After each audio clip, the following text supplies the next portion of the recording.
Hi guys, so Rishi Sunak, the Chancellor, spoke in this video about why it's important to end the furlough scheme.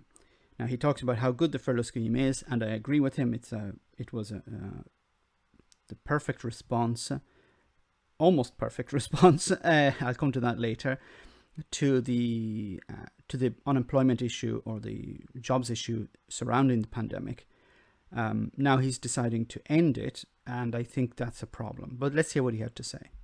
Well, I'm here today to see our plan for jobs in action. One of the most significant interventions we put in place was the furlough scheme, and I was determined to protect as many people's jobs as possible, and it's clear that that's worked. Talking to people here today, they're excited to be back at work from furlough, and across the country, from a peak of 9 million people that were furloughed, we're now down to 1 in 10 of the workforce that are still on furlough. But I want to see as many of those people back. I know they are all itching to get back to work as well, as we're talking to people here today, prove that point, and that's why I've provided up to £9 billion to support companies through the jobs retention bonus to help bring those remaining employees back to work.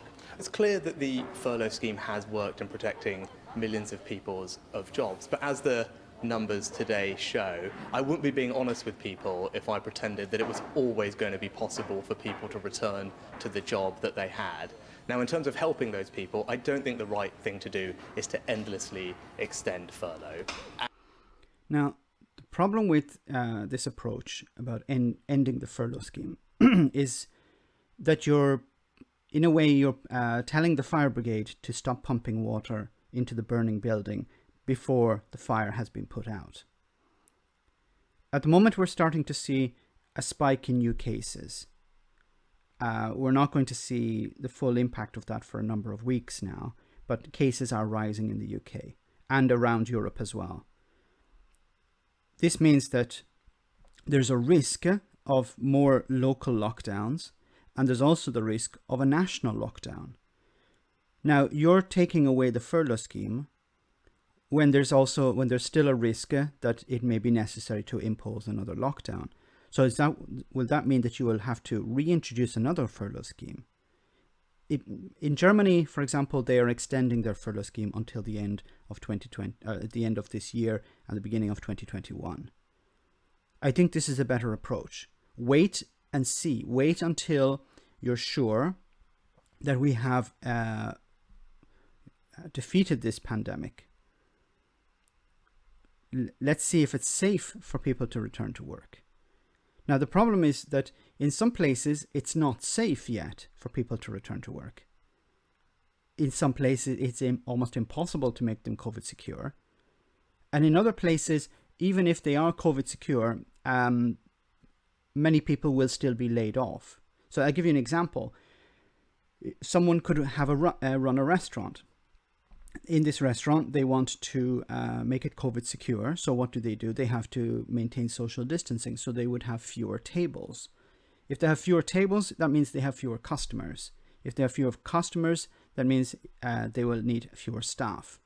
So some people will be laid off. Now, at the moment, because they're deciding not to lay off all of their staff, those staff who will eventually be laid off can take advantage of the furlough scheme. But as soon as the furlough scheme ends, what happens to those people? They have no jobs.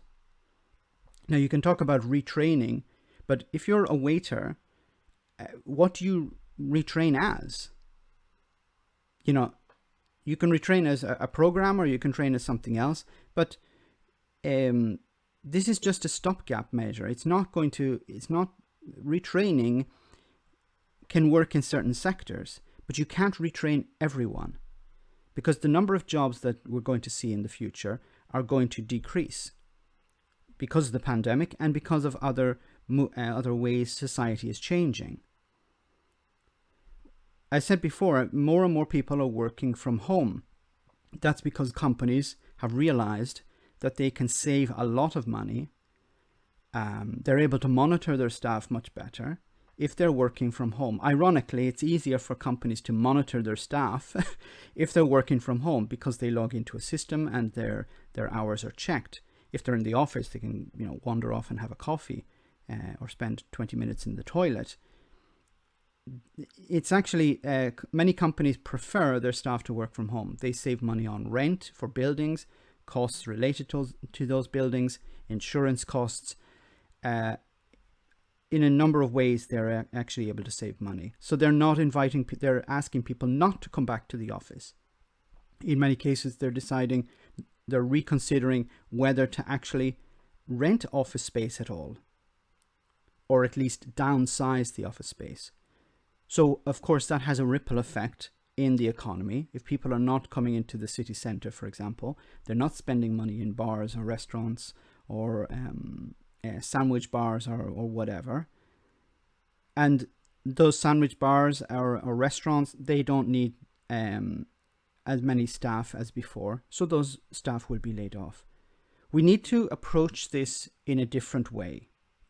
We need to realize this pandemic has upset the apple cart. We need to understand that what we had before is gone. There is this attempt to turn back the clock. Okay, let's return to the way it was before the pandemic. We can't do that. That's gone. I wish people would understand that. Those days are dead, okay? We're not going back to the way it was before the pandemic. We have to think outside the box. We have to think of new ways. And I think we have to seriously start looking at a UBI or something similar. So a universal basic income where the government give people something similar to a furlough scheme, where the government give you money to survive. And I'm not talking about universal credit. I'm not talking about welfare. I'm talking about an income that's universal. It's given to everyone, irrespective of their income before. And you invest in people. This is investing in people. The problem is that when we introduce things like this, when we talk about, for example, UBI or a furlough, government and the media in general look at it as a cost. Oh, well, we can't afford it. It costs a lot of money. But it's not a cost. It's an investment. You're investing money in people because you're giving money to people. And what do they do with it? They spend it in the economy. And they will spend it in a different way than they do before the pandemic.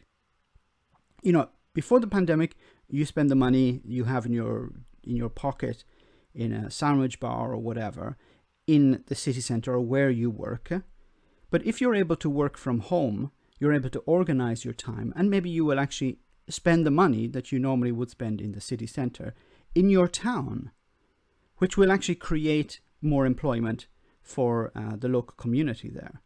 And it will develop new types of industries, small industries providing particular services to the local community, because the community will become more active, I think.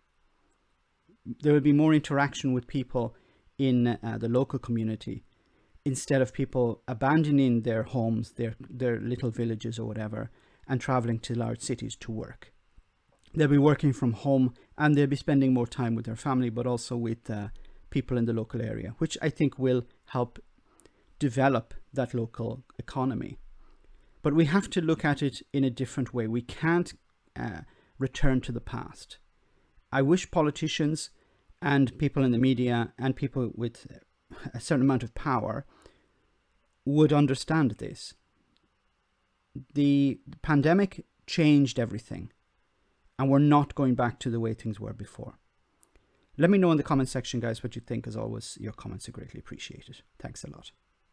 I want to say a big thank you to all of my patrons. You ensure that this channel continues to exist. I'm eternally grateful for all of your support. If you join Patreon, you will receive instant access to our Discord server, where we have both audio and video chats. You can chat with me and other patrons, where we discuss important and non-important issues.